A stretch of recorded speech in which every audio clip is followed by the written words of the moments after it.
We appreciate your attending. We have a record number of registrants for this webinar. We have 100 people that have signed up. We hope you're well and you're all staying safe. My name is Ralph Biederman, and I'm the Executive Director of the U.S.-Mexico Chamber of Commerce Mid-America chapter here in Chicago. Welcome to our 7th webinar, the 4th that we've hosted together with the Consulate General of Mexico here in Chicago. We have an excellent group of speakers from a very broad and diverse industry in Mexico, the aerospace industry. This webinar series is being sponsored by Baker & McKenzie, and we thank them very much. And for all of you, if you have any questions as we go along, please use your chat button, and I will keep track of the questions, and we will have enough time for a panel discussion after all of the speakers complete their presentations.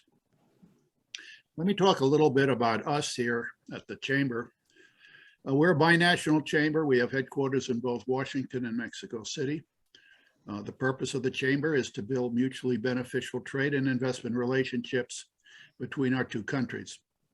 The Chamber was incorporated as a 501c6 nonprofit in 1973. And today we have 18 chapters. We have 10 in the US and 8 in Mexico, with a total membership of over 550 companies and organizations. We have numerous groups and task forces in the Chamber, such as our North American Working Group, which is comprised of members that review and analyze trade issues and then provide recommendations to appropriate agencies of the government in both countries. Since May of 2017, our chapter has held 13 live breakfast series sessions with members, but of course, now in a world of COVID, we can't do that, but we keep providing many updates on issues to our growing group of concerned individuals in the Chicagoland area. Please check out our website, especially our resources page, where we have reports and analyses going back 4 years on trade and investment, not only in Mexico or with Mexico, but also Canada, the EU, the UK, Japan, and China. So we try to keep everybody up to speed, and the resources section is like a veritable library for people looking for information. Let's look at our lineup today.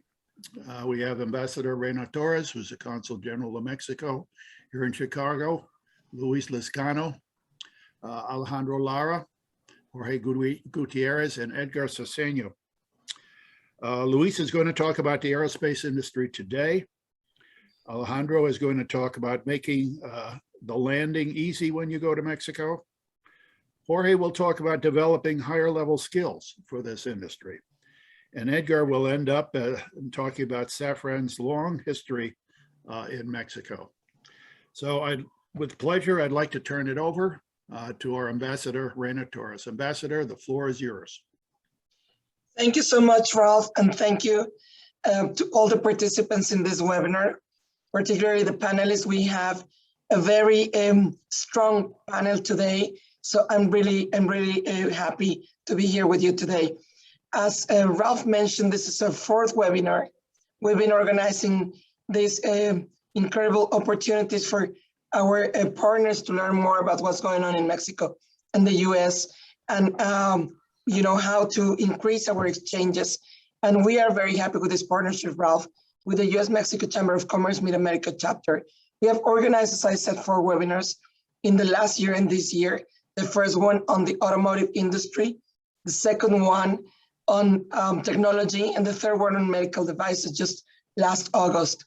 I will encourage everyone to stay tuned, because as Ralph has been mentioning a while ago, the next one will be on tourism, but we have, you know, also we've been thinking about talking about supply chain industry clusters. So we have many more ideas to continue spreading the word about all the positive aspects of the trade and investment exchanges between Mexico and the United States.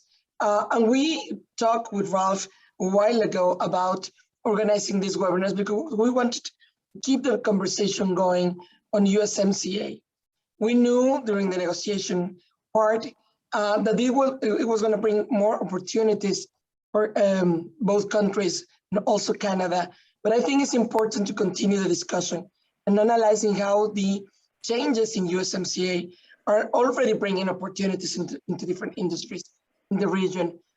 We are trying to learn how the different clusters that have developed in recent years in Mexico are connected with US and Canada and are already making our region much more competitive.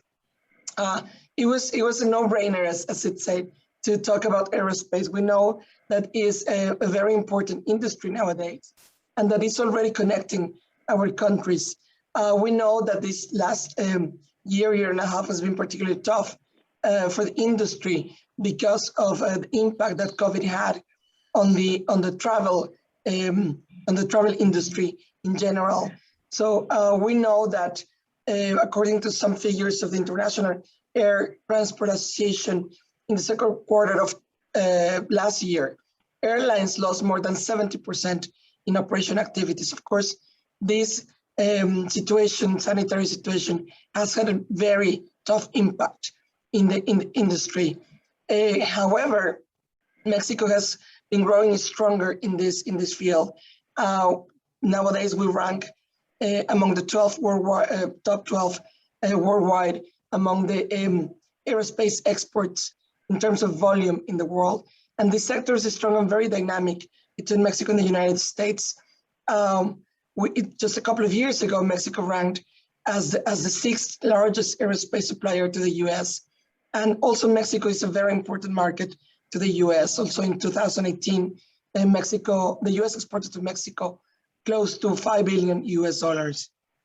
The interesting thing about this and why regions like the Bajío in Mexico, Querétaro, is very important, is because it's really tied and really close connected with innovation, development, and new technologies, and also the use of cutting-edge materials. So institutions of higher education are very important for this industry. So when we talk about regions that are engaged in the aerospace industry, we talk about different parts, not only private, but also has to do with what the public sector can contribute to make this industry welcome.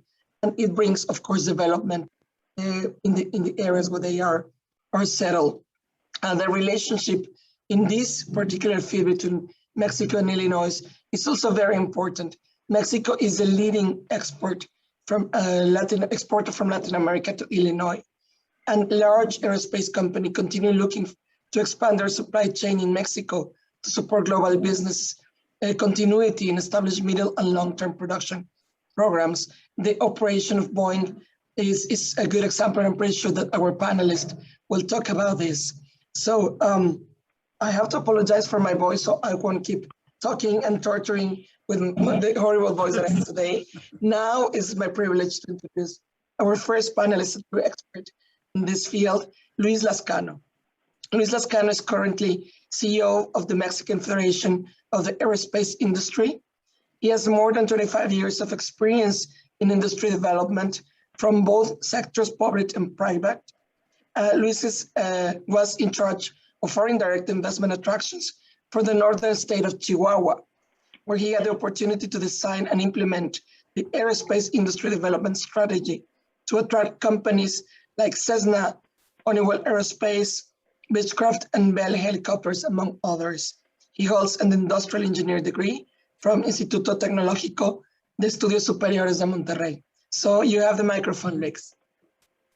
Thank you, Ambassador Rodendivil. Well, it's certainly both a pleasure and an honor to attend the invitation of the General Consulate of Mexico in Chicago, Ambassador Reinaldo Rodendivil. Muchas gracias.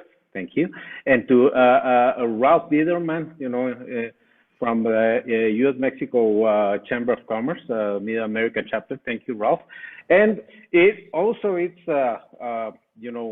I feel very honored to chair this panel with this great array of very reputable and professional panelists that are with me, chairing this panel. Thank you to all. And, I'm going to try to just lay the groundwork for them, give you some information about how we were in the aerospace industry before and after. So we're going to give you some information or try to give you a context of how our industry is doing in Mexico and was doing in the past and how we foresee in the future. Okay, so first of all, my name is Luis Vizcano. I'm in charge of the Mexican Federation of Aerospace Industry, which is the Mexican Association of Aerospace Companies, and we're a private nonprofit organization. We have over 120 member companies, and basically we have a nationwide scope, and we represent Mexico in aerospace industry matters as well. This is a quick collage of our members. You may see some very well-known logos and some that are not as well-known, but they are equally as important for our aerospace industry ecosystem. So basically, we have recently we have become a new associate member for ICAIA. ICAIA is the International Council of Aerospace Industry Associations, and we are joining other 7 industry associations along with the Singapore branch. Unfortunately, we are the 2 newest members, and we interact globally with aeronautic industry authorities globally in order to set up the industry point of view on this. Of course, we have international collaboration with some other associations like ours throughout the world, and we operate with mainly with 9 commissions, that range from competitiveness, supply chain, technical, space, MRO, human resources. By the way, just a quick commercial. We have the president of the Human Talent Commission here with us, which is Jorge Gutierrez de Velasco. Thank you, Jorge, and everyone for their collaborations. Okay, so I'm literally gonna fly, just to make these things in tune to the presentation. So I'm gonna give you some information pre-COVID, okay? How we were basically pre-pandemics, okay? So our industry in Mexico has got an outstanding growth for global standards. In 15 years, we have 14% average annual growth every year. We had somewhere around 368 industrial facilities, exports close to $10 billion in 2019, approximately 60,000 direct jobs on that. And, Mexico has managed to develop a very competitive manufacturing platform in less than 10 years. Mexico's global ranking in the industry is number 12, but that's with information from 2016. This is a very difficult ranking because, we have to wait for all the countries in the world to get their information together. But we estimate, and this is just an estimate, that we are now within the 10 top exporting countries in the world. And, of course, our expectation for 2020 was uncertain because of the COVID, Some global companies, aerospace companies operating in Mexico, I won't say all of them, but, we have some OEMs operating, very important tier ones. And, we have been working in developing the sub-tier supply chain network in Mexico so that, we have deeper roots of this very important industrial sector in Mexico. Some of the products and services in Mexico, we go from propulsion systems and engine systems to aerostructures and sheet metal landing systems, braking systems, interiors, avionics, MRO services, engineering and design services. Basically Mexico touches every single system in an aircraft, some people doesn't know, but for example, all the set of doors of the 787 Dreamliner is being built in Mexico. Some pieces for the landing gears for the A320 family and the A350 are also being built and repaired in Mexico. Engines, the LEAP engine, very important systems and parts of that engine are being also manufactured in Mexico. So Mexico is having a growing participation on the supply chain, which is very intricate and very complicated supply chain. Okay, as far as the geographic distribution of the industry, I'm gonna mark just 5 regions, even though we have 19 states that have operations in the aerospace industry. But we have a higher concentration in Baja California, Sonora, Chihuahua, Nuevo León, and of course Querétaro and its area of influence, which is what is called the Bajío. Okay, now we're gonna go and concentrate a little bit on some statistical data. Okay, I'm gonna show you. This is the actual exports month by month in 2019. So we had a very important event at that time. That was that the 737 MAX stopped flying in March of 2019 due to a couple of accidents that happened, and the aeronautics authorities throughout the world decided to have this very important program or aircraft not flying. And but even though the plane wasn't flying, the assembly lines were still running. So basically, we continue to produce, and you can see that we have what we could see a business as usual. And we have a first report of a coronavirus in Wuhan. We felt that this was something very similar to what happened with H1N1 virus, and that it was gonna impact some part of the market, but we were just like that. In 2019, we handled to grow 12.41% versus 2018, which was took us close to $10 billion. So this is how it looked. And, I don't need to explain this much, but, we went from $1.3 billion exports in 2004 to $9.6 billion exports in 2019. So, but this is very interesting. And you can see also the imports into Mexico also grown importantly, and most of these imports are basically from the United States and Canada, from our North American allies.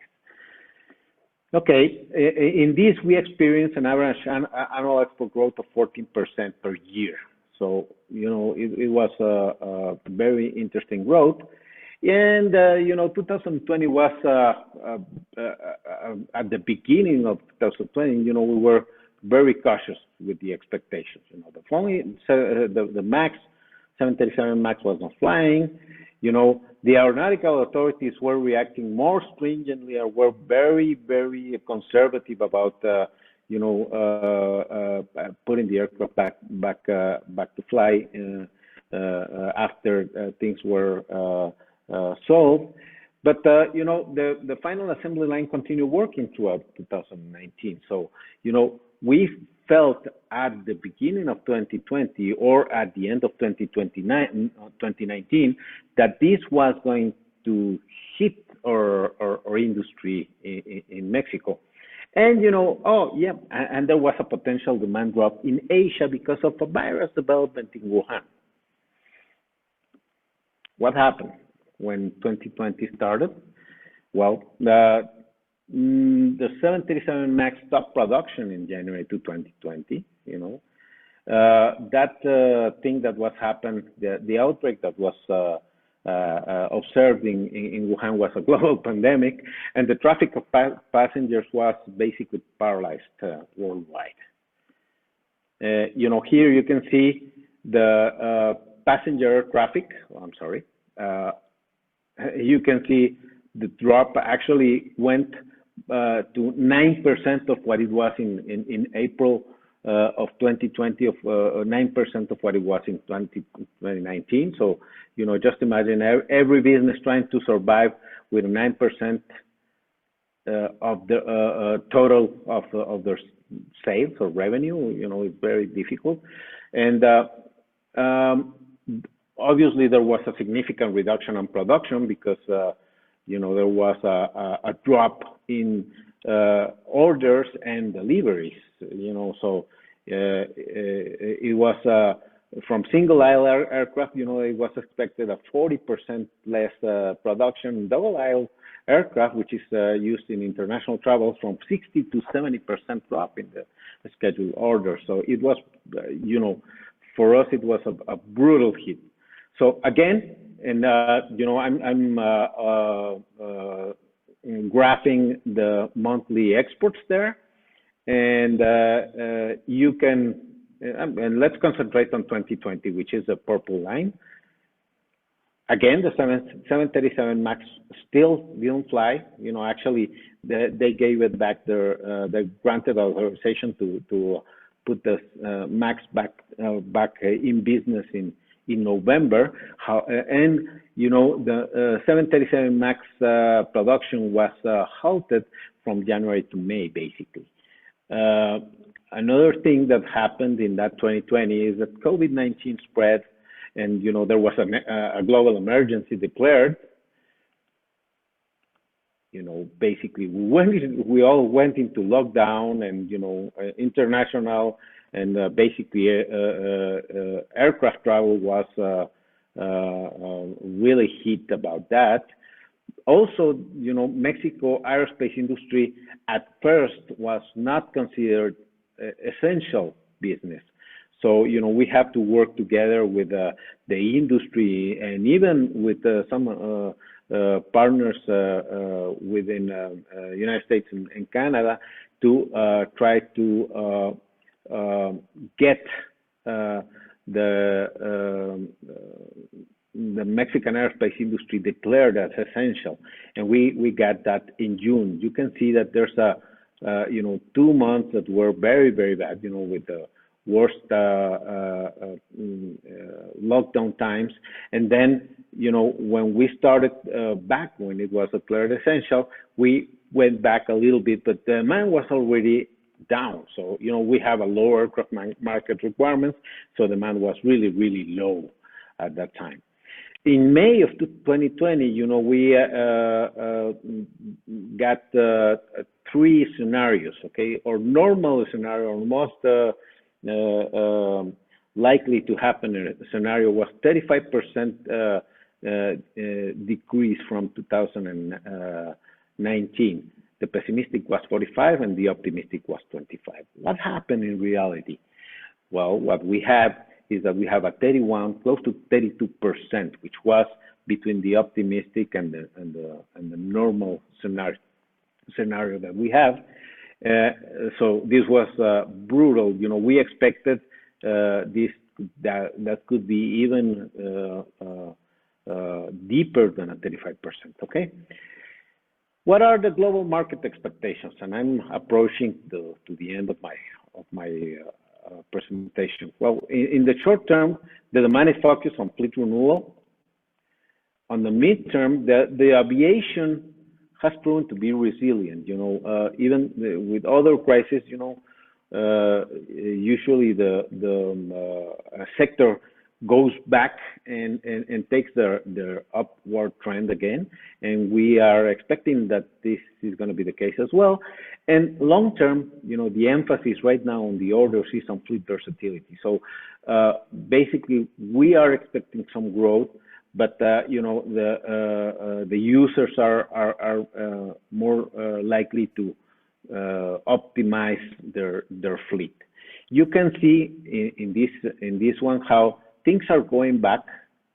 We are getting orders again of aircraft, and this is gonna drive also our growth in Mexico. Okay, so we have 2019, 2020, and the light blue graph is basically 2021.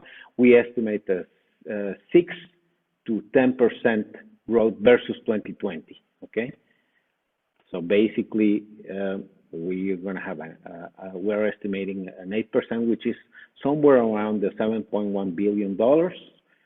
On 2022, we expect a bigger growth of 16%, and then 2023, 13%, and we will be getting to the levels of 2019 between the second semester of 2023 and the first semester of 2024. That's what we expect, and this is how things are right now. And thank you, and I would like to pass it back for the next speaker.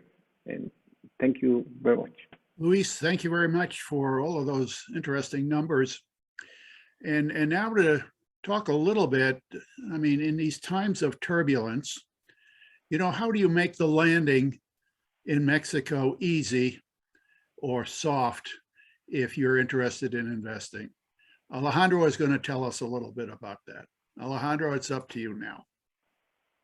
Thank you, Ralph. Thank you for inviting us to present this topic on how to soft land in Mexico. I'm going to start sharing my presentation.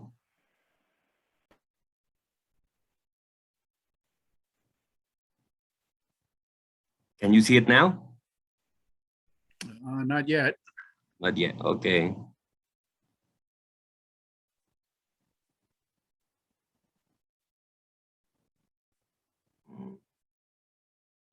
Says here that it's disabled. Can you do it now? Try it again. Okay.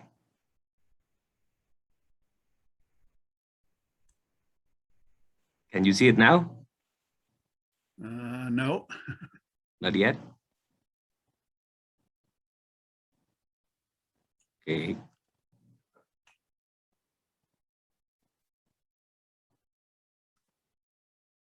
Now it's possible to see. There you go. Okay, Excellent. great. Excellent. So I'm going to talk about soft landing in Mexico. As we've seen, it is a very promising high growth industry until, of course, the pandemic hit, but we're expecting growth in the next years, approaching the levels of 2019 rapidly, and more growth afterwards.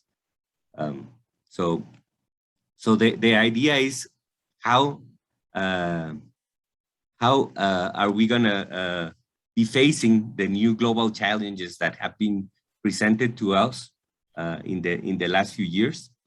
Why Mexico presents a very good solution for aerospace companies to consider for their supply chain?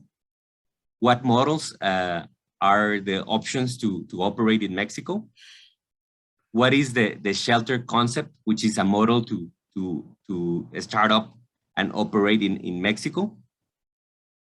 What is American Industries as a shelter supplier?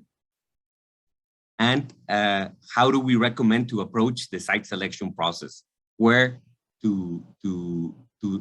how to decide where to land in Mexico. As Luis was mentioned in his presentation, there are several options throughout Mexico to operate at.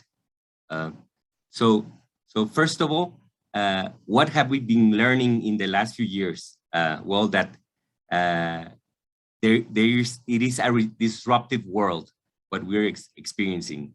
We've seen increasingly hostile trade conflict between China and the United States, and the tariffs that have been imposed to China. We've seen cost increases in managing the Asia supply. Just the freight cost has increased fivefold in the last 2 years.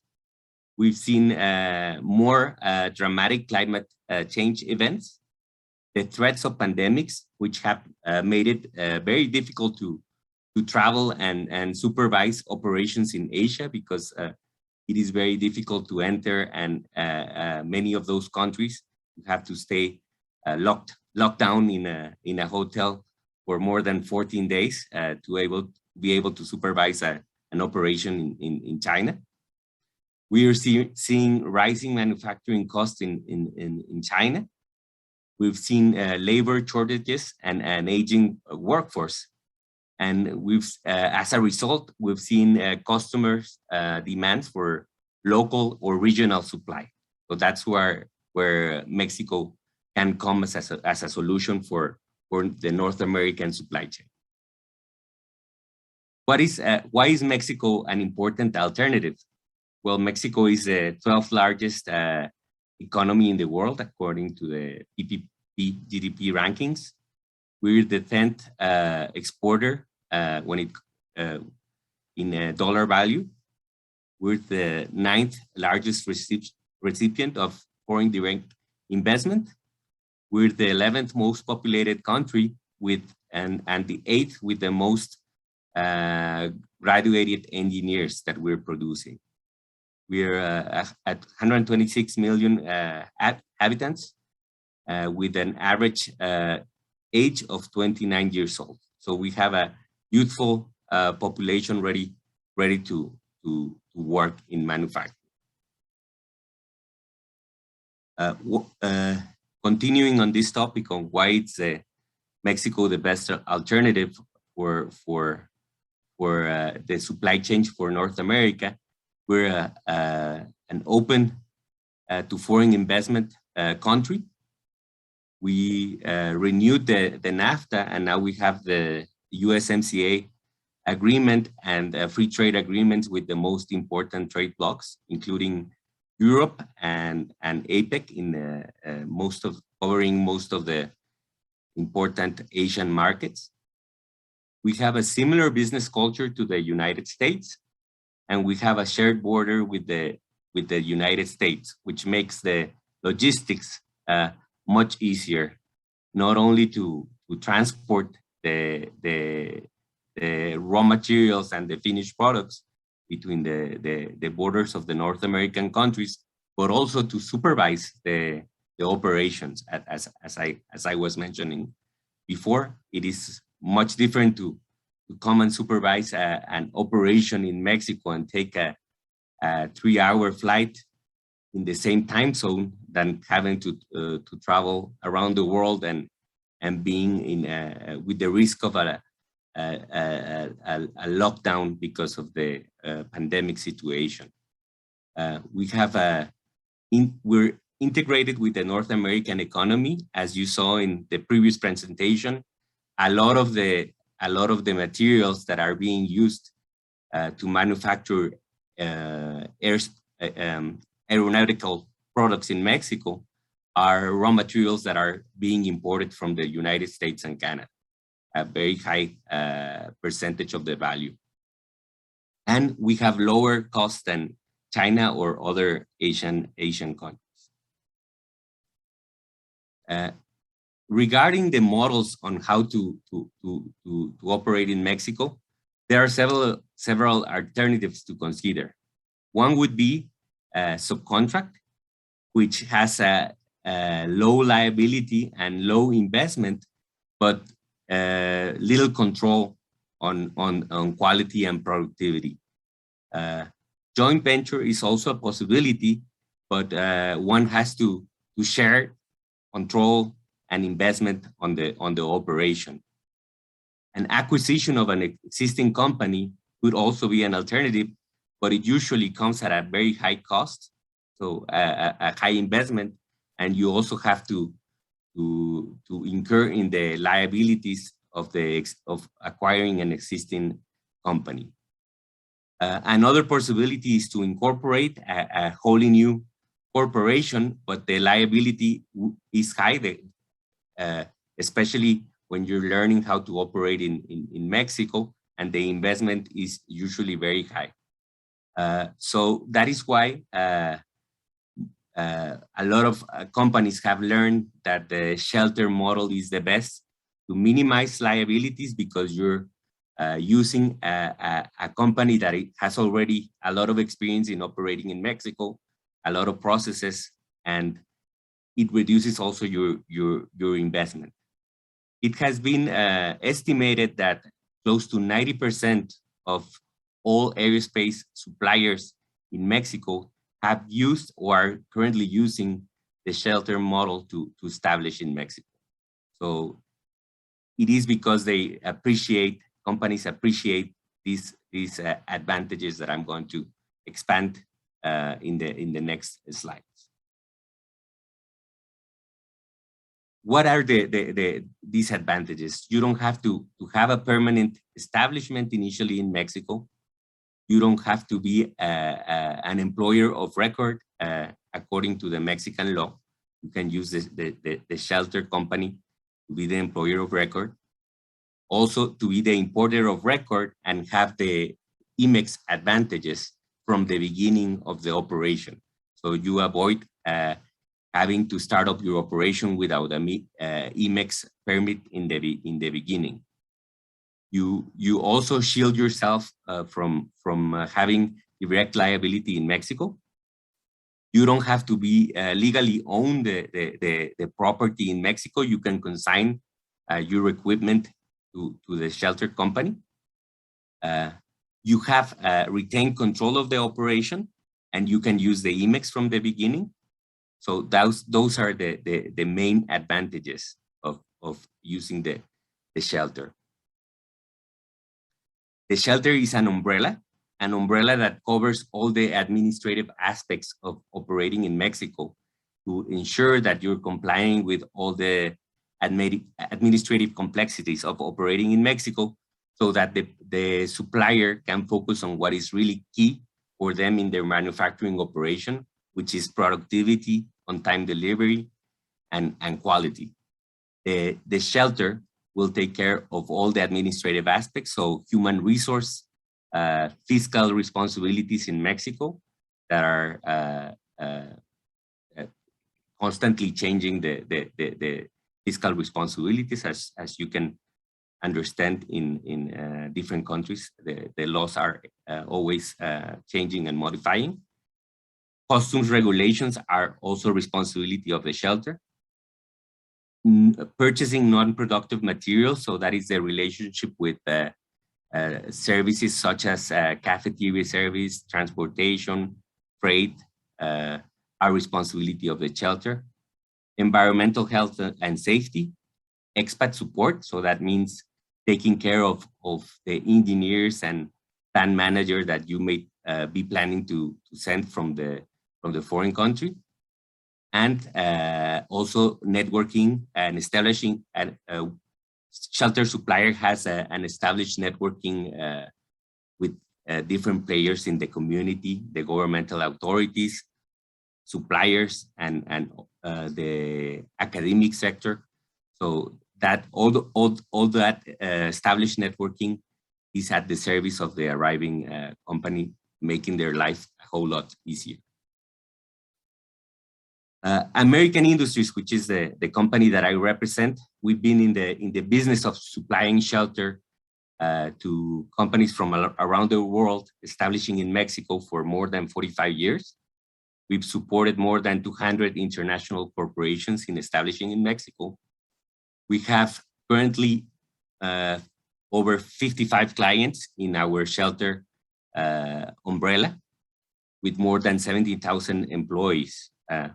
We're also an industrial park developer with more than 15 million square feet developed throughout Mexico. So we have both the shelter administrative services solution and also industrial real estate options for companies that are considering coming into Mexico. Some of our clients, as you can see in the first row, we have some important names in the aerospace industry, including some very well-known OEMs such as Cessna, Beechcraft,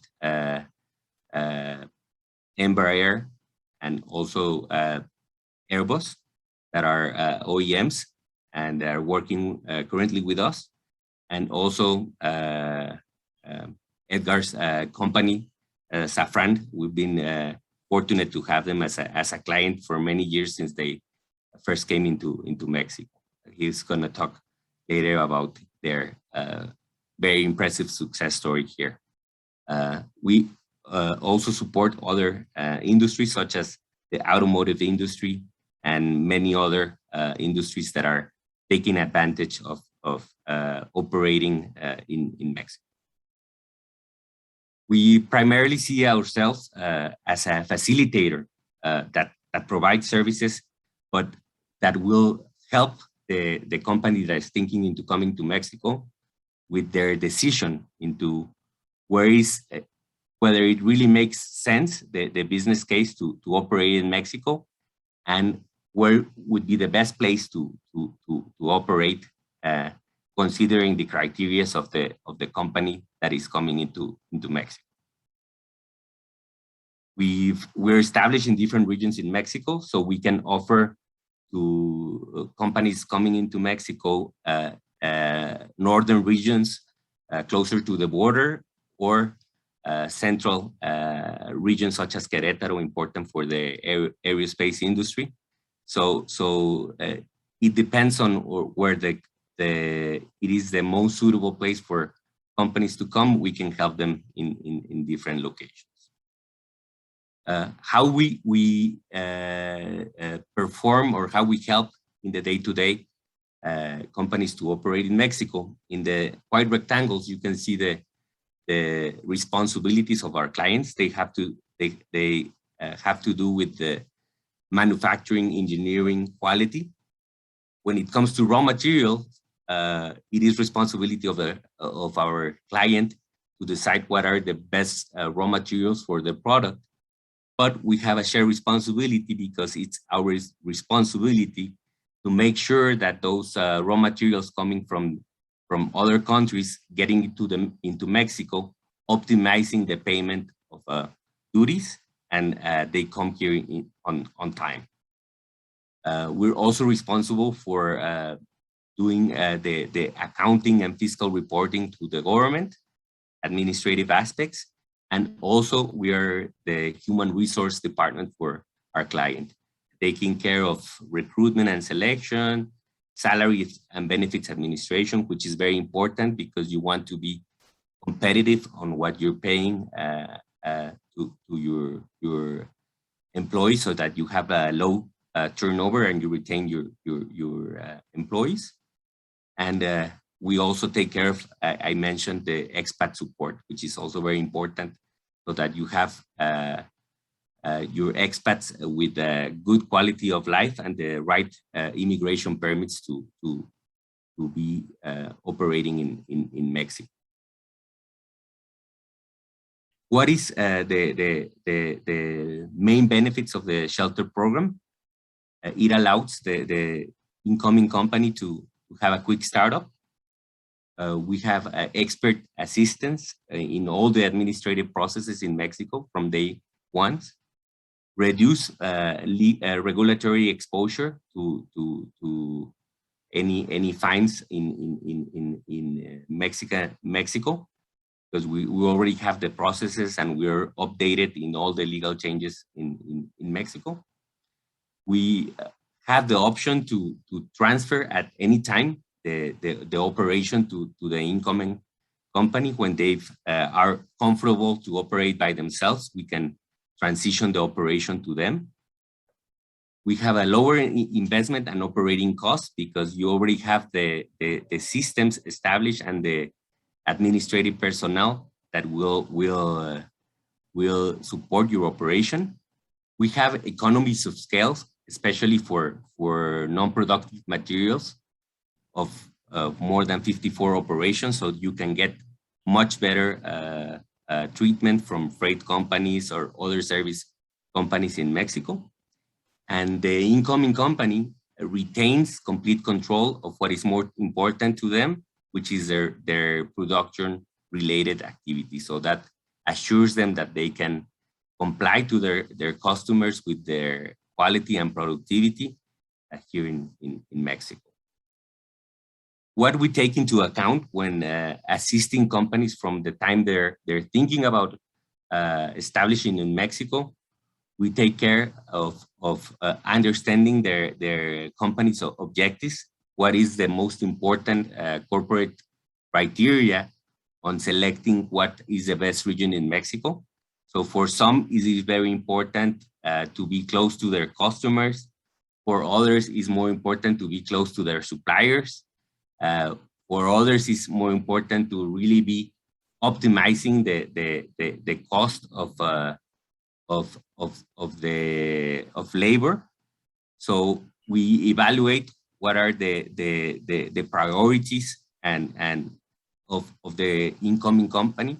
We assign some value to their priorities, and we help them understand what are going to be the differences in cost related to those variables in the regions in the different regions in Mexico. So we have more than 80 positions that we understand their costs in the different regions in Mexico.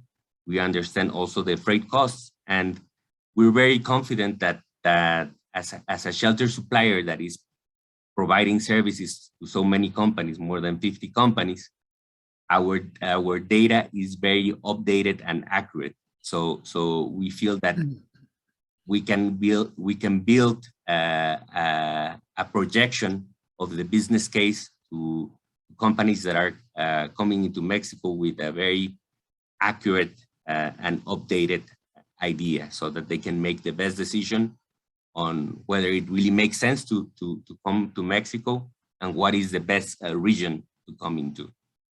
So I believe this is a really critical part for companies that are thinking to come into Mexico. I mentioned to you that the company's corporate criteria is very important for us to understand their time frame, what is really important to them. For some that are sending a lot of expats, we even help them understand what is the quality of life in the different areas of Mexico. We understand also if we want to understand whether it is important for them to be in the border or to be in the interior. We really take everything into account. So for us, it's very important to have all the data available to the prospective arriving company into Mexico, so that they can understand all these different aspects that are critical for their business decision. So this is all for now. I really appreciate the opportunity to talk to you, and please consider us as a shelter supplier as an option to help you understand further what would be your business case and the best area to operate in Mexico. Alejandro, thank you very much. Now, it's going to be important, of course, in having a soft landing in Mexico, in being able to find the labor skills that you need, especially in a very sophisticated industry like the aerospace industry. And that might even help determine where your site is going to be located in Mexico, is whether or not those skill sets are going to be where you want them to be. We've asked Jorge Gutierrez to talk to us a little bit about what Mexico is doing to develop higher level skills for this particular industry. Jorge, it's all yours. Thank you, Ralph. First of all, thank you very much for the invitation to the Ambassador Reina Torres Mendívil, Consulate General de Mexico in Chicago, and also want to thank you, Ralph, from the U.S.-Mexico Chamber of Commerce Mid-America chapter for being part of this incredible panel. It's really interesting to be sharing a lot of information with very, very, very good friends of myself, Edgar, Luis, and Alejandro. Thank you very much for also being part of this. Well, we know that industry, the world won't stop flying. I mean, we're trying to recover, as we just saw from the slides that Luis shared a few minutes ago, and mostly what I would like to share is one of the experiences that higher education institutions engaged in the last year. I'll try to share my screen, and can you see it already? Yes, we can. Okay, so I was saying that I'm going to turn on the timing for not taking too long.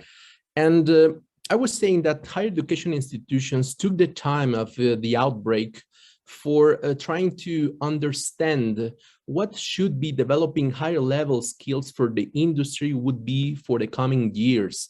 And nowadays, I'm heading the Mexican Council of Aerospace Education.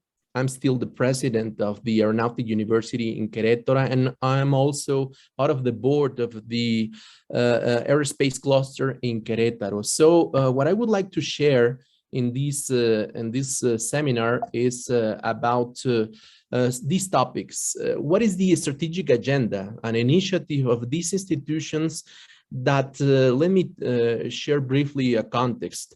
Back in 2005, there were only one institution in charge of graduating engineers, aerospace engineers. Obviously, there were a big bunch of universities were engaged on developing that specific talent people for industrial engineering, mechanical, electrical, chemistry, and many other ones. However, on aerospace engineering, there was only one, the IPN, the National Polytechnical Institute, who was graduating engineers for the industry.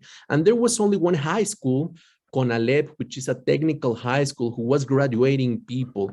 There were also some other institutions, mostly from states and specific regions, who were involved in developing talent.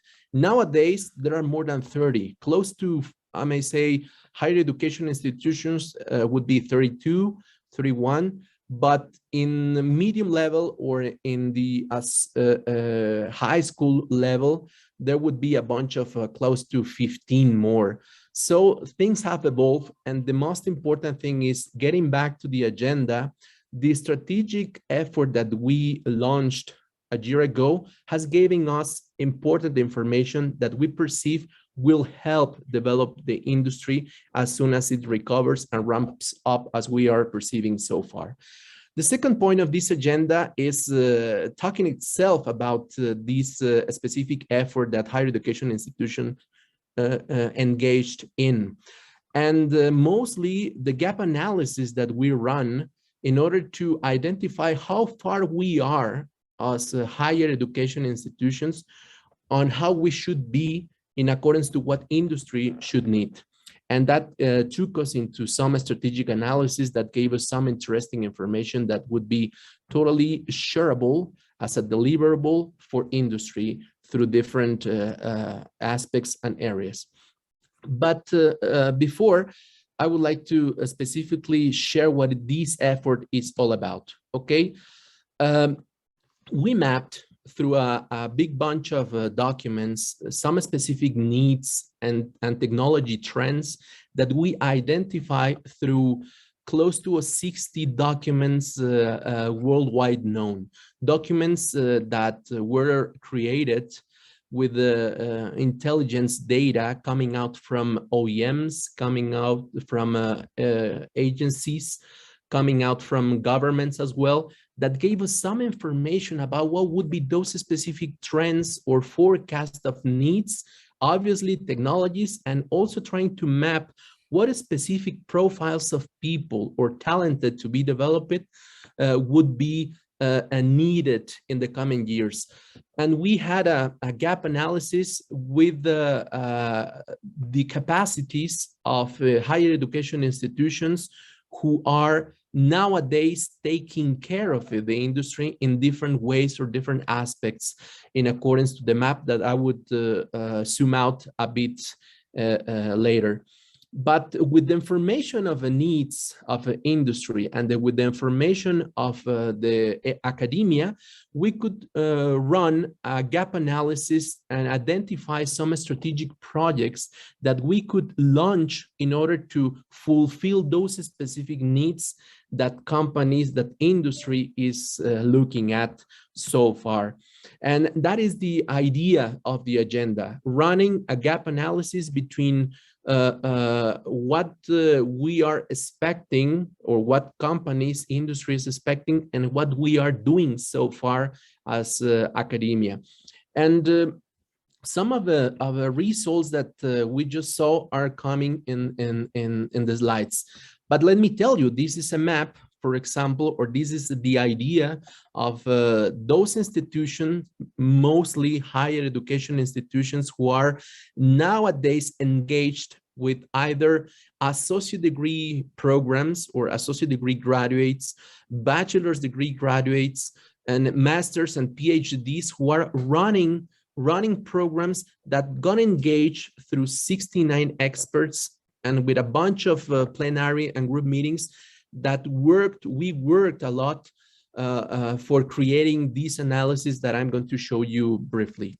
For example, one of information that we just got about these tendencies or these trends in terms of technologies, we just map the coming decade or today's decade up to 2030. And we just classified in terms of technologies, for example, structure and materials, MRO activities that will be demanded in the coming years, and in terms of also information technologies and also in the operation fields. Those are the trends that companies that we just got from these documents that we analyzed in Cabinet, what we are looking at or we should be looking at in the coming years. For example, big data evaluation and decision making, it's something that it's nowadays a need, but it will be a very strong trend in time. Connectivity and artificial intelligence, digitalization, and incorporation of advanced technologies to improve MRO efficiency, for example, smart materials are some of the examples of these technological trends that will be needed, and that would help us or would give us enough information to higher education institutions to orient the programs or even to create new programs that fulfill specific needs in those specific years. Another, for example, ideas about the trends of technological trends are, for example, about satellite systems launchers, which is something that it's coming rapidly in terms of operation, air traffic with real-time data, looking for safety, which is something that is nowadays a trend, composite materials with resistance to very high temperatures, with a variety of applications, are something that we should looking at as institutions, because this is something that industry is telling us that they will need eventually in terms of technologies. But in addition, there is a very interesting analysis and forecast that the group of experts made out of this information that we just review along the documents and papers that I already said. For example, but you can see in the graph this decade in terms of needs. We know that a big bunch of operators, 67% for the coming years, will be needed. I mean, thousands of people will be demanded in order to fulfill the specific needs of manufacturing. Luis was sharing an interesting slide regarding that nowadays industry is waking up.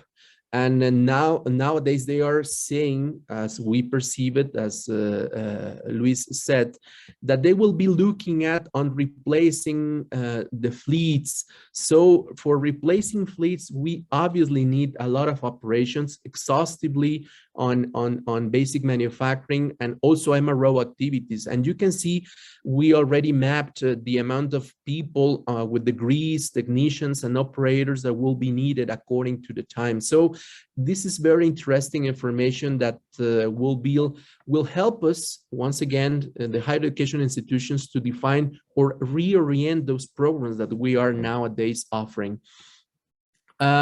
The strategic analysis that we were considering, for example, on regards of the radiography of infrastructure for education, this is something that we know as individual institutions that we for sure have to have the knowledge of this information. For example, I know what is something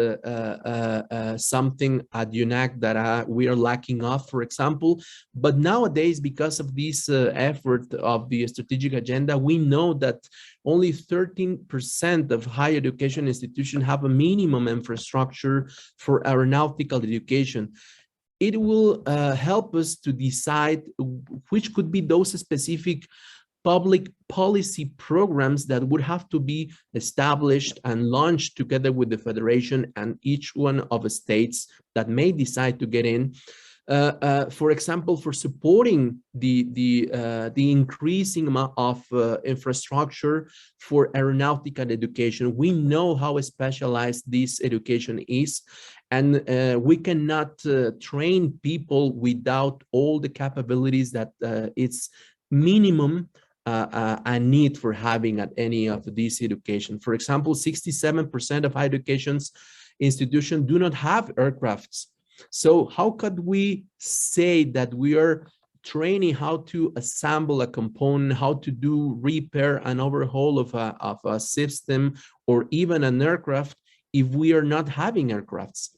We know that there's a big bunch of technology, either through simulators or whatever, but in neither of the cases would be easy to replace the hands-on activities that students, that people need to go on in order to really have that competences required for companies and required for the activities.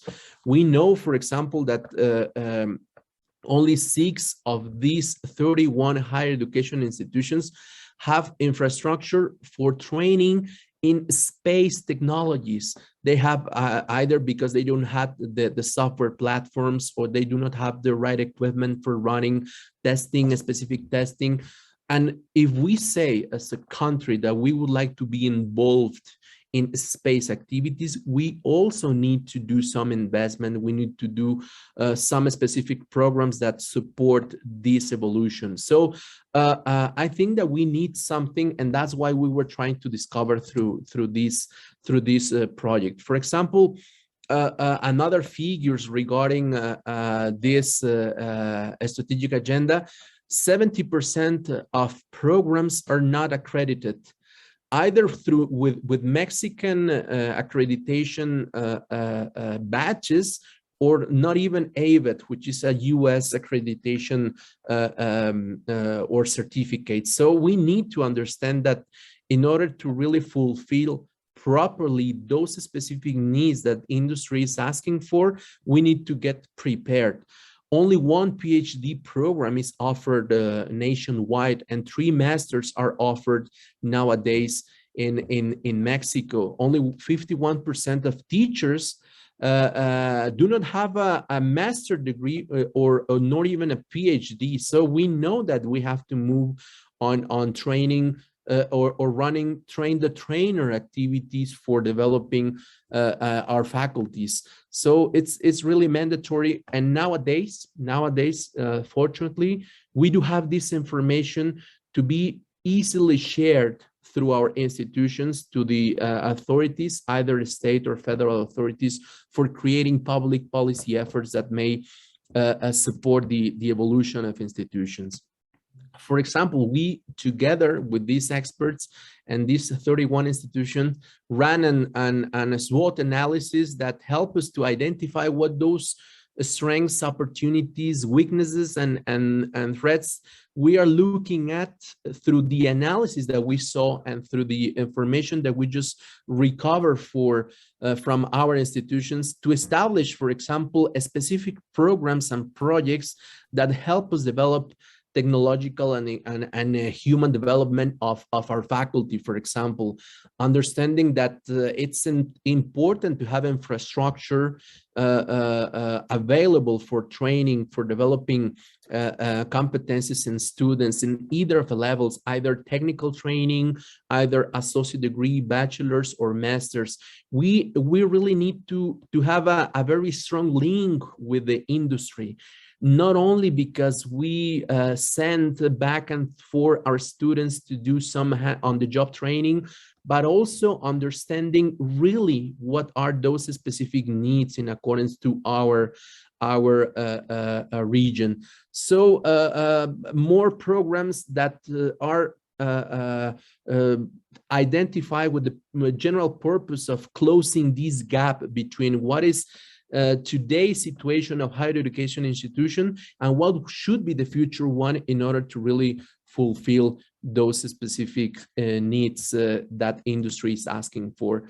As a matter of a general conclusion, I may say, I don't know if it's properly to say so, but I wouldn't say that it's a sueño guajiro, which is something that is not reachable. Higher education institutions should be a mindset to go at least one step ahead of industry needs. And I believe that if we have that mindset, we could be really stressing the administration of higher education institutions to really be more proactive on moving on, creating, getting close to companies in order to really run strategic exercises as we did. That is giving a lot of information for industry, a lot of information for institutions that would help to support even more to the aerospace industry as we have been doing the effort to do so. So that would be all from my side. I just saw some hands raising, but I would give back the word to Ralph to moderate as he believes. Jorge, thank you very much for an excellent presentation on the challenges we face. Now, Edgar, I know you've been sitting for quite a while. And let me make sure that I can get you up here on your presentation. You're muted. Okay. Just hold on a second. Trying to get this to work.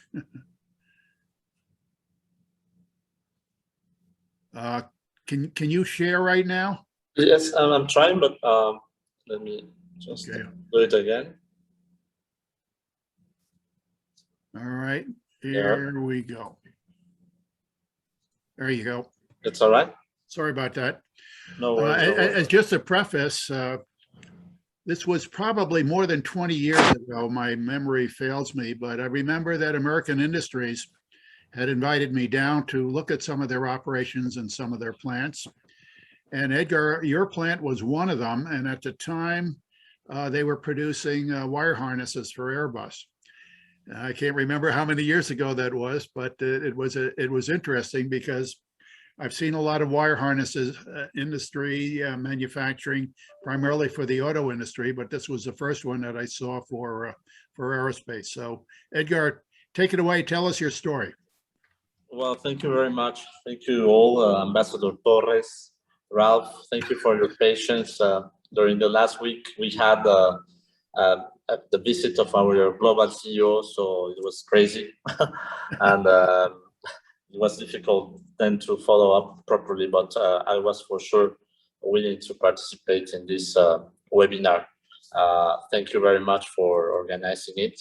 My name is Edgar Ceseño, and I work at Safran since 8 years ago. I work as a director of strategy, but I do anything what is needed. And I think I will share the case of Safran, what has happened with this company. French in its origin, but for true an international group now. The presence of Safran in Mexico is the third largest after the US, the United States, and France. So we have a story in Mexico dating back to 1990 with our historic partner, the Lara family. And we have, as you said, started with the wiring business in Chihuahua, and now we have 19 sites and one office in Mexico City. And globally, we are now a little bit around 8,500 employees, which make us the first employer in the aerospace industry. We are very proud about that.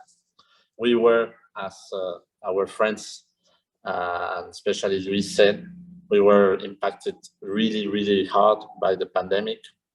You remember by May 2020, we didn't know that if we were going to fly again.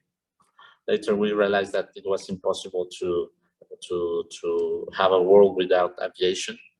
At any time, as soon as one can fly, and one can visit a partner or a client or a friend, people start doing it. So we are having a recovery, as Luis exposed. We are having a recovery in the domestic markets that will be consolidated in 2022. And we expect that the international market of the aviation will recover by 2024 or even 2025, which seems a lot of time far from us, but it is not. When the pandemic started, we thought that the recovery will take more time. And we have found in our plans that the recovery is already arriving this year. So that's good news for the business. Mainly, I don't know if you see the presentation. Yeah? Not yet. No, not yet. Shall I share it again? Oh.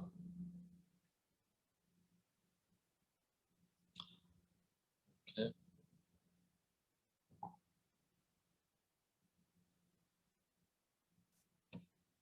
There. It's all right. There we go. Perfect. Thank you. So these were the key elements I wanted to quote. We have a history of 30 years in Mexico. We are the first employer in the industry, and we have around 8,500 employees. Two interesting facts. We have in Chihuahua the world's largest aircraft electrical wiring plant in the world. And we have also the production of almost 90% of the evacuation systems in Chihuahua. I'll show you in this map a little bit what is our footprint, industrial footprint in Mexico. So we have plants in 3 cities. As I said, the first plants were in Chihuahua. And then very quickly we went to Querétaro. Querétaro because it was near Mexico City, but it was not Mexico City, because the Bajío region was offering human capital, and that's thanks to institutions and people like Jorge and Dunac. I want to really underline the precious help that we have received since every time from Jorge and Renac. And then we acquired in 2018 the company Zodiac Aerospace, also French one, with around 100 plants in the world. And in Mexico, they had around 8 plants in Chihuahua and in Baja California Norte, mainly in Tijuana and Mexicali. This was an answer to a will of the group, consisting in really centering its business in the aircraft production. Before that, we had a security business, very, very strong, but we sold it. And our former CEO wanted really to center everything around the aircraft production. So very easy. Mexico City, we have our corporate bureau. In Querétaro, we have engines and landing gears, production and maintenance. And in Chihuahua, we have all the wiring, all the seats, the cabin, and the aerosystems, evacuation systems, waste management, etc. Entertainment as well. And in Baja California Norte, we have 2 main activities for cabin, on the production of all the elements of cabin, and electronics and defense, which is avionics. We produce, for instance, in Mexicali, the cabin instruments for the 787 Dreamliner, for instance. So I will detail a little bit more what is this about. So we have here the plants and the companies we have in Mexico. Aircraft engines, landing gears, electrical and power, which is the wiring, cabin, seats, aerosystems, and electronics and defense. Our last plant was opened last week, and it's a new plant with the American Industry Shelter. Thank you for that. In Chihuahua. So it's a plant which is going to produce elements for components for Boeing mainly, and it has a potential of having 800 employees at the top of the ramp up. At this moment, it's around 200, and next year will be 400. So the recovery is there, and we are pretty happy about that. We were really scared last year, and this year, paradoxically, we are having the consequences of 2020. 2020 was a good year for Safran. We had the MRO activities in Querétaro not stopping at all. They were working full time, obviously with the precautions because of the pandemic. By the way, we have at this moment almost 100% of our employees vaccinated. We are sad to have lost 1 member of our staff, but we are pretty aware as well that the average age of our employees is around 28, 29 years old, so that helped to face the pandemic. Okay, so state by state, maybe this is a little bit repetitive. Tell me if it's repetitive, but for me it's repetitive, but maybe for you who are discovering our presence is more interesting. In Querétaro, so once again, engines. We produce critical parts for the CFM 56 and the new engine, the LEAP. Those engines, as you may know, they are produced in joint venture with General Electric. It's a partnership which dates of the 60s and which is one of the most successful partnerships in history. The second company, Safran Landing Systems Production, we produce there almost 80% of the A320 landing gears. We produce parts of the landing gear. We don't produce everything. We then ship them to Europe or to the US for Boeing. And the third the third company is Safran Aerocomposites, which is a plant we are very proud of. We opened it in 2017, and it's a plant where we produce the parts of the LEAP engine in composite materials. So we have like really the state-of-the-art manufacturing with our partner Albany from the United States. Then Chihuahua. Chihuahua, our historic site, Safran Electrical and Power. We are very proud of this site. We produce for Airbus, for Boeing, for Bombardier, for Embraer, and also for military customers. This plant it's really something we are proud of. We have around 80% of our employees are women in the production, which is really something not usual at all in the industry. Then we have Safran Aerosystems, so flight security, waste management, entertainment, all what makes the comfort of a good trip in an airplane. Then we have seats. Seats, one will say, well, seats, it's just a basic thing. We are doing seats thinner and lighter, but it's really a huge science challenge. We have design engineers who have been prized in several international contests. And as you know, everything in our industry is about the weight. So we are looking always for new materials, for new configurations to have less weight, and less weight. And finally, the Safran cabin business, which just opened last week. So all the interiors, all the galleys, the kitchens, the bathrooms, everything we do for Boeing and Embraer. And finally, let me repeat what we have in Baja California. Safran cabin as well. It's a sister of the plant in Chihuahua, producing for Boeing as well, and Safran Electronics and Defense with avionics, as I said. Well, let me tell you what are the main factors that Safran looks when we are bringing a project in Mexico. I have had the chance of setting here 5 plants, and every time is the same thing.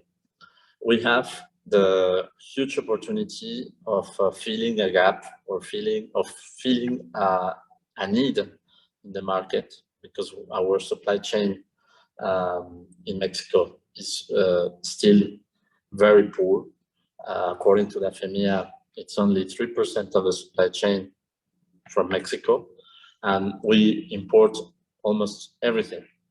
So I think there's a chance for people hearing this webinar willing to go into business in Mexico, because they could get here and produce something, a component. It doesn't have to be very complex. Sometimes the needs are really basic, but we cannot find them here because the certifications are not there, or because the buying procedure is not well done, and people from other places do it better. So we are trying in Safran to develop that local supply chain. It's not easy, and I will say that it's very fulfilling to have the FEMIA with us. I think it's the best entity to take contact with if someone wants to develop a business in Mexico. They have supply chain experts. They know very well the industry, and well, I know Luis since 8 years ago, and we have lived several adventures with the government. They have direct contacts with the government, and that's very useful for people willing to come to Mexico.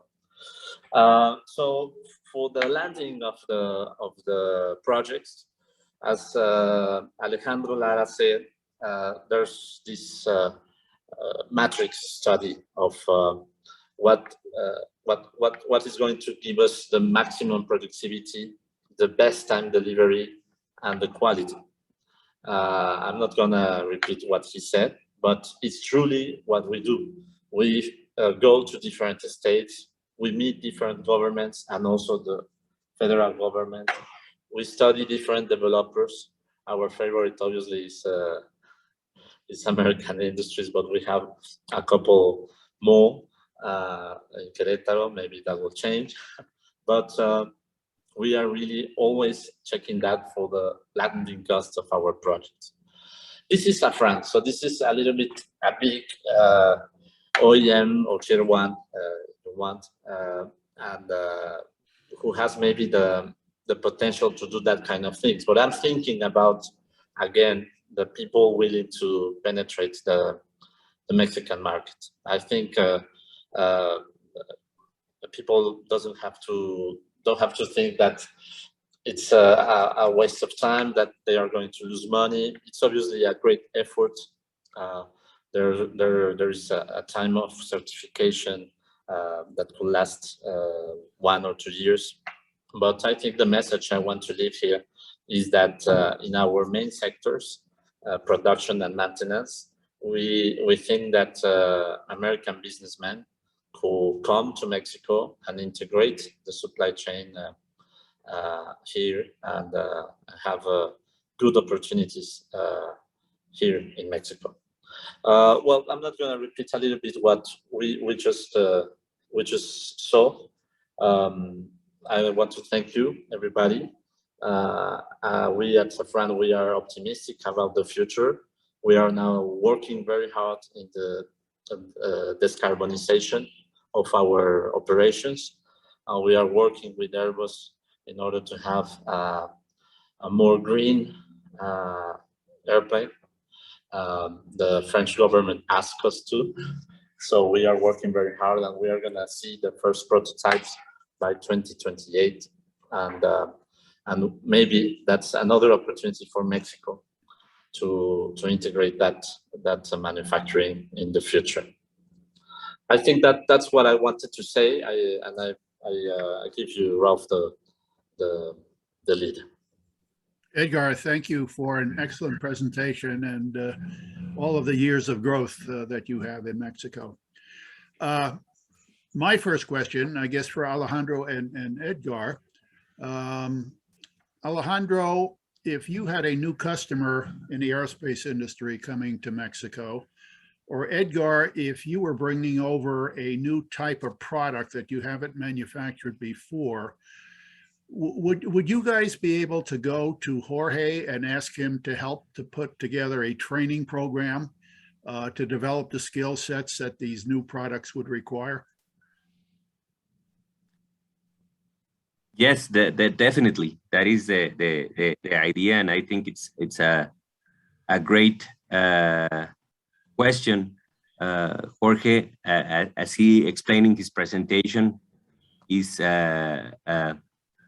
this effort of mapping out the capabilities of the academic sector related to aerospace, and either we can evaluate what is existing, and with Jorge's help, and we can develop with Jorge and the government and the academic institutions new programs that are specific to the capabilities that are required for the specific project. And I think there are many examples of how we can develop that, and it's part of the effort that we do as a partnership between the triple helix, government, private sector, and academic institutions. So definitely we're very open and enthusiastic about doing this with Jorge and the governmental sector. Edgar, would you agree with that? Yes, totally. It's really something which surprises a lot of our colleagues coming from France. The fact that we have next to our sites the UNAC, and that Jorge makes made to measure plans of study, and when they need more capacities or more knowledge or professors for the new techniques or for the new process, they have been always eager to innovate, and we are working always in this triple helix cluster model. And I would say that the UNAC is essential for Safran. I don't think we will have developed as we are now without the UNAC. Thank you. Jorge, I think I brought this up in our meeting a week ago, but I graduated with a Bachelor of Aeronautical Engineering back in 1965. I went to work for Grumman Aerospace as a structural design engineer, because that's what they needed a lot of back in those days. But I mean, can you characterize at all where your graduates go and what they do? I mean, it's probably all over the place, but are there maybe 2 or 3 areas where there seems to be a big demand for what you can supply as UNAC, as an institution? Sure, Ralph. As UNAC, on behalf of UNAC, I may say that we really have a very strong effort trying to fulfill the specific needs of industries like for manufacturing activities. I mean, we're working with Bombardier, with Safran, with Aernnova, with Airbus, with many other companies who either think on manufacturing either components through machining techniques, working on the assembly of harnesses, making sheet metal, also making aerostructures, both on metallic and composite materials.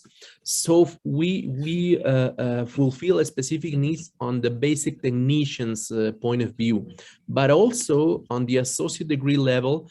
We take care through the graduating of these manufacturing specialized on CNC machining associate degree for specific companies like Messier Doty, for example, which is one of Safran, who is on working on landing gears, but also for Aernnova, also for Airbus as well, and even Bombardier.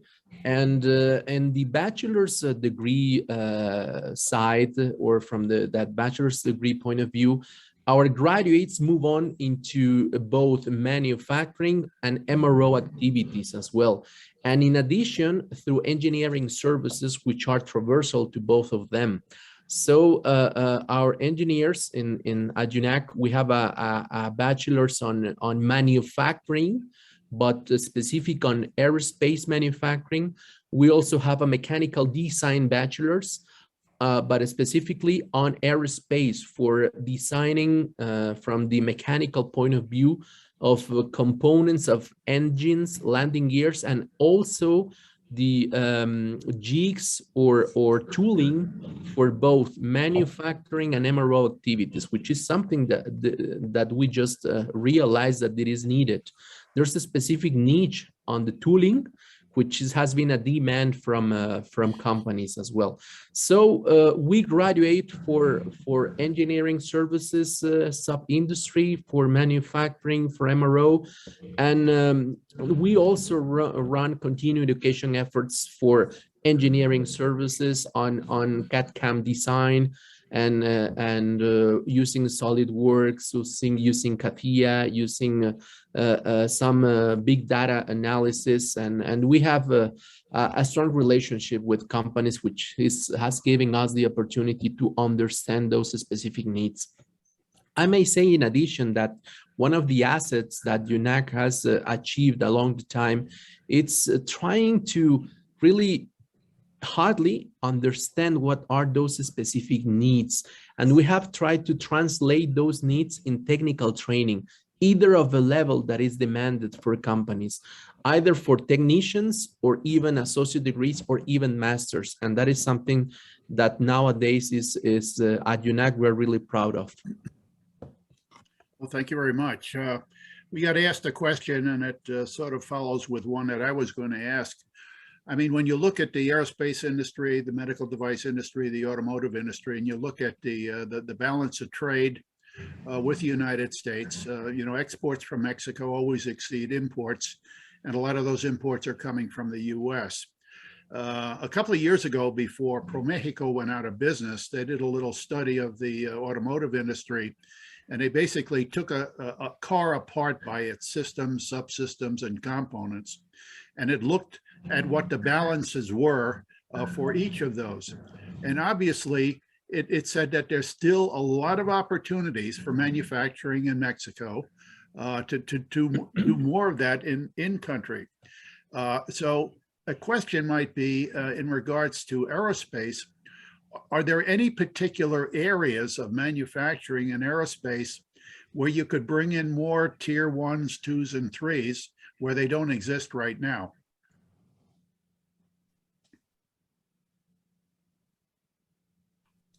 Uh-oh. Is that one for me Or anybody? I mean, Safran, Edgar, you seem to be doing a lot of what makes up an airplane, but I'm just wondering if there are some areas where there could be more OEMs and their tier suppliers in Mexico where they don't exist right now. Yes. Edgar, you don't have to give us any secrets. It's a little bit tricky. I won't hide, because you know, here in Mexico we received the plan, the procedures to be done from France. We are trying to push design and industrial conception, but it's very hard. The main labs, the main, as they say, bureau d'études, they are in France. So as we receive what we have to do and the suppliers we have chosen back in France, it's very difficult to say, well, I know someone that will do the same thing or something similar that could work as well. So I think that the nature of our industry, which is international, challenges the introduction of new suppliers, because obviously what we do here for the 73 MAX, for instance, is the same thing which is done in the US, in Poland, or in France. So we cannot play a lot. We don't have a margin of modification. But what we have done is modifying the way we do the things. So I would say for the suppliers, difficult. For the expertise, something more realistic to be done. Yeah. Luis, do you have any thoughts about that? Yes, Ralph. I would say that you know, as you know, the number of OEMs and tier ones in this sector is fairly limited. Therefore, I would say, you know, we got a good amount of coverage in there. There's always room to receive more, and you know, we are open and we have the capabilities to receive more OEMs and additional tier ones. But I think the real opportunity for the sector in Mexico is in building the supply chain at the sub-tier, even at the raw materials, for example. Right. Or you know, there's a big lack of forgings and investment castings, and investment castings is a big opportunity here in Mexico. So you know, there are you know, the main big opportunity would be in the restructuring or the re-engineering that the OEMs and the tier ones are doing with their supply chain. And whereas open an operation in Mexico is certainly a big opportunity there, but more, I would say that more in the sub-tier rather than in the tier one or OEM. Oh, thank you. My last question sort of can be formed in a little bit of what could be in the future. Bombardier has been in Mexico now 15 years, since 2006. And in terms of building more and more of an aircraft, they were looking at the Learjet 65 and 75. They're now doing a big portion of the rear fuselage of the Global 7500, producing their 100th rear fuselage just recently. But I'm wondering, how far can we go in Mexico in producing either a final aircraft or a helicopter? Do you think that's doable? Maybe not all the manufacturing, but certainly a lot of the manufacturing and some integration and assembly of other parts like engines and so forth.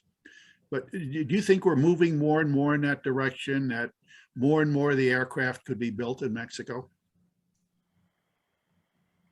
Any of you? Who would want Jorge? Yeah. I'm sorry for. I believe that we are still a bit away from that point. However, I think that we should have or establish that as a mindset. I mean, coming out from initiatives from clusters, FEMIA is really pushing and pulling through that initiative of supply chain development program. As Luis said, we should be moving on and creating that platform of credibility so companies, big OEMs, tier ones, tier two, think on bringing more added value goods that help us or give us the opportunity to exhibit what are the real capabilities of institutions, R&D centers, and Mexican investors for developing a real Mexican supply chain, which is something that we should be looking at, getting or phasing out that point of view of only attracting investment, foreign investment, and phasing in the possibility of national investment in which we could transfer either from automotive industry into aerospace industry, which a very good competencies and probabilities of success. That is my very personal point of view. I've been engaged in these kind of efforts together with Liz, together with the aerospace cluster in Querétaro. And that is something that we should be talking about more often, about developing the Mexican or real Mexican supply chain, whatever it means, with supported with Mexican public policies from both sides, from the aspect of economy, public policies, industrial policies, and also public policies, which is something that is relevant and nowadays is a reality in countries like France, US, Canada, and many others. That's what I would say. Thank you. Thank you. I would like to add, Ralph, and I do agree with Jorge. In trying to develop, sometimes it's cumbersome as far as, there are current suppliers throughout the world or, around the United States that are currently supplying the big tier ones and OEMs, but they don't have the capital enough or they don't feel enough. There are different ways for these companies to actually set up in Mexico. One of that, Alejandro explained that thoroughly, but there are some other ways, like for example, joint ventures between a Mexican and a U.S. company that can actually work together and interact on a potential operation in Mexico. There are certainly other ways in trying to get that Mexican capital or Mexican ownership within the supply chain. As far as building a final assembly aircraft, I would say that it's virtually there. You know, you can actually, Mexico builds some models, but they cannot assemble here because of the main market being the United States. You know, it is very difficult to certify a final assembly line in Mexico to fly in the United States market. So, you know, I think that even though it's not impossible, I think we're going to see that not in the short term. So basically, that's one of the things that is precluding to having a final assembly aircraft from Mexico. I got one last question from obviously somebody still in school as an engineering student. And he's wondering, are there any internships that are offered in Mexico by companies like Safran or American Industries, where people from the United States who either have engineering degrees or want to get engineering degrees can learn how to work in Mexico as an intern and get employed? Edgar, do you have any interns of your 8,000 employees? Yes, we receive around 30 interns every month. I have to say they are mainly local ones. Right. Not only from Querétaro, but from the other states. We have had some cases of people coming from abroad, but it's a little bit more rare. Okay. Jorge, you would agree with that sort of? Yeah. Yes, I do. Okay. Well, listen, rather than try to push people's afternoons a lot further, Alejandro, Luis, Jorge, and Edgar, first of all, I thank you very much for all the effort you put in, and from the chats that we've gotten so far, everybody has really enjoyed this. They've learned a lot. Ambassador, I'll turn the end over to you. Thank you so much, Ralph. I just want to correct something that you mentioned. It was a she, the student, the engineering student that asked that question. So I just wanted to stress that because it's really important to have women engineers and women in STEM. So very good, very good. It was Valeria who asked that question.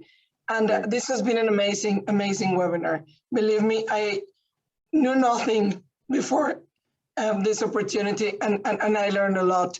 But what I take from everything that you said is not only that I appreciated the candidness of with which you spoke about the state of the industry in Mexico and our exchanges, but also the enormous potential, and that's what I'm taking.